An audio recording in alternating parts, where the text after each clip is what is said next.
Salut à toi, spectateurs et spectatrices de l'internet. Est-ce que t'as remarqué que quand on va sur YouTube et qu'on tape franc-maçonnerie, la plupart du temps, ceux qui font les vidéos sont pas francs-maçons? Pas que ce soit un problème, il y a plein de personnes qui peuvent faire des bonnes analyses historiques et raconter un petit peu comment tout ça est arrivé, mais on trouve aussi beaucoup de trucs qui sont vraiment n'importe quoi. Les frangins sont pas tous gâteux, mais il y en a.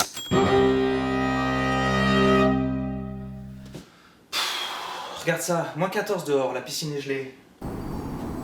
L'avantage au moins c'est que si on laisse un vieux fromage dans la voiture, ça risque rien. On y va. Oh, attendez. Ça c'était pas prévu. Moi ça fait 10 ans que j'ai été initié au Grand Orient de France, qui est la plus grosse obédience française en termes de nombre. Et depuis l'année dernière, j'ai rejoint le Grand Orient du Québec, après être venu m'installer à Montréal. Obédience. Mais non, obédience ça veut pas dire qu'on obéit à tout ce qu'on nous raconte et si on nous dit de faire quelque chose de pas bien, surtout si c'est pas bien qu'on est obligé de le faire. Ce qu'on appelle une obédience, c'est l'organisation qui régit les loges qui travaillent aux 3 premiers degrés, apprentis, compagnons, maîtres. Et pourquoi est-ce qu'on utilise le mot obédience? Parce que comme dans toute association, toute micro-société, on a des règles qu'il faut respecter. Si tu considères la constitution de ton pays et l'ensemble des lois, ça constitue aussi un ensemble de règles qu'il faut respecter. Et si tu les respectes pas, tu peux avoir des problèmes. Et là c'est la même chose. Pour vivre en société, on a besoin de respecter des règles. Sinon c'est le chaos. Une obédience, c'est là pour organiser justement les règles qui vont régir en franc-maçonnerie les 3 premiers degrés. Ce qu'on appelle les loges bleues.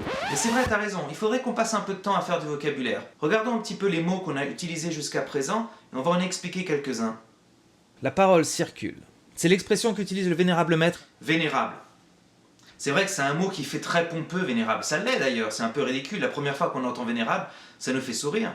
Mais bon, il y a pire, hein. Tu sais, quand on en est à s'appeler sérénissime, grand maître, chevalier, whatever. Ce sont juste des titres qui viennent de l'histoire, qui font partie de la tradition maçonnique et de nos rituels, et c'est pas très grave. Non, le vénérable, dans une loge, c'est le président de la loge. C'est quelqu'un qui est élu démocratiquement par les membres de l'atelier, et qui va remplir la fonction du président de la loge pendant 3 ans maximum. Après, il doit descendre, parce qu'en maçonnerie, il y a une rotation qui fait que ceux qui dirigent redescendent de charge, et redeviennent de simples membres de l'atelier. C'est pour éviter de tomber dans le piège d'être trop attaché à ses responsabilités. Donc chaque année on procède à un vote et on élit le futur vénérable maître qui sera celui en charge de diriger les travaux. 3 ans maximum. Demander l'autorisation de parler à leur surveillant de colonne. Surveillant. C'est vrai que c'est un mot qu'on entend beaucoup, surveillant. Surveillant de colonne. Alors le surveillant de colonne, c'est une personne qui est assise, qui voit toute la colonne, c'est-à-dire la rangée sur laquelle sont assis les membres de l'atelier. Ils sont pas là pour nous surveiller comme si on risquait de raconter des bêtises ou de faire des blagues, quoique quand on est assis à côté de Bernard, on n'est jamais à l'abri. On rigole pas mal en tenue. Non, les surveillants sont là pour voir qui demande la parole. Donc si quelqu'un demande la parole, on fait un signe, on fait « Hey, je voudrais la parole ». Le surveillant est là pour dire « Hey, là, il y a quelqu'un qui demande la parole ». Et puis là, le vénérable maître, donc le président, peut lui accorder la parole si on a le temps, etc. Le temps en tenue, c'est pas le même que le temps dans la vie à côté. Tenue, c'est vrai qu'on parle du mot tenue. Alors qu'est-ce que ça veut dire tenue? Tenue, c'est simplement le nom de la réunion. Donc en général, on a 2 tenues par mois, on fait ça toutes les 2 semaines à peu près. Et on se réunit dans un temple qui est une grande salle avec des décors maçonniques sur les murs, sur le sol, donc des symboles, des choses comme ça, mais c'est même pas obligé.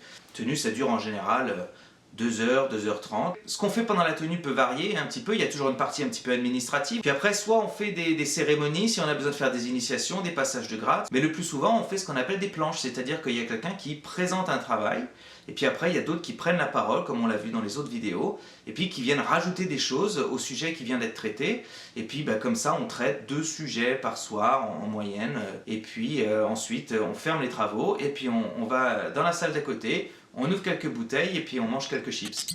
Voilà en gros comment se passe une tenue maçonnique.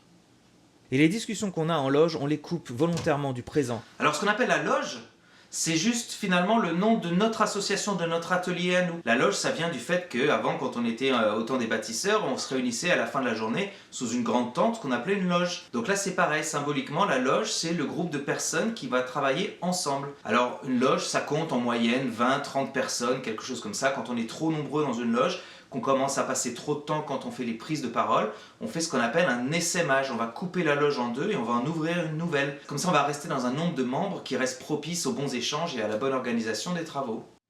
Et les discussions qu'on a en loge, on les coupe volontairement du présent, de l'actualité, du temps qui passe, qu'on appelle profane. C'est vrai que c'est un mot profane qui fait toujours bondir. Profane, ça vient donc de profaner, qui veut dire outrepasser quelque chose qui est sacré. Mais quelque chose qui est sacré, ça ne veut pas forcément dire quelque chose de religieux. Si je trace un rond sur le sol et que je me mets au milieu et que je dis maintenant ce qui se passe à l'intérieur de ce cercle m'est sacré à moi et je veux absolument rien qui n'entre, si quelque chose entre, on parlera de profanation de mon espace sacré. Donc nous, notre sacré en franc-maçonnerie, c'est les symboles, c'est notre rituel. Et donc quelqu'un qui ne participe pas à ces travaux, qui ne connaît pas nos coutumes, notre vocabulaire, notre rituel, viendrait le profaner dans le sens où ça viendrait casser ce côté sacré qu'on vient d'instaurer en ouvrant les travaux. Donc c'est pour ça qu'on parle de profane. Ça n'a rien de méprisant, c'est juste pour marquer la différence entre ce qu'on fait pendant la journée quand on va au travail, quand on va au bureau ou quand on est chez soi, et quand on arrive à la loge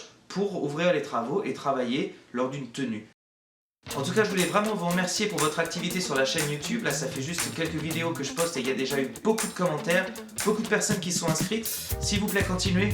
Appuyez sur le petit bouton en bas, laissez un pouce et puis comme ça, ça m'encouragera à continuer à faire des vidéos. Si vous avez des questions, laissez-les dans les commentaires. Je serai très heureux de faire des vidéos exprès pour répondre à ce que vous pourriez apporter comme question en bas.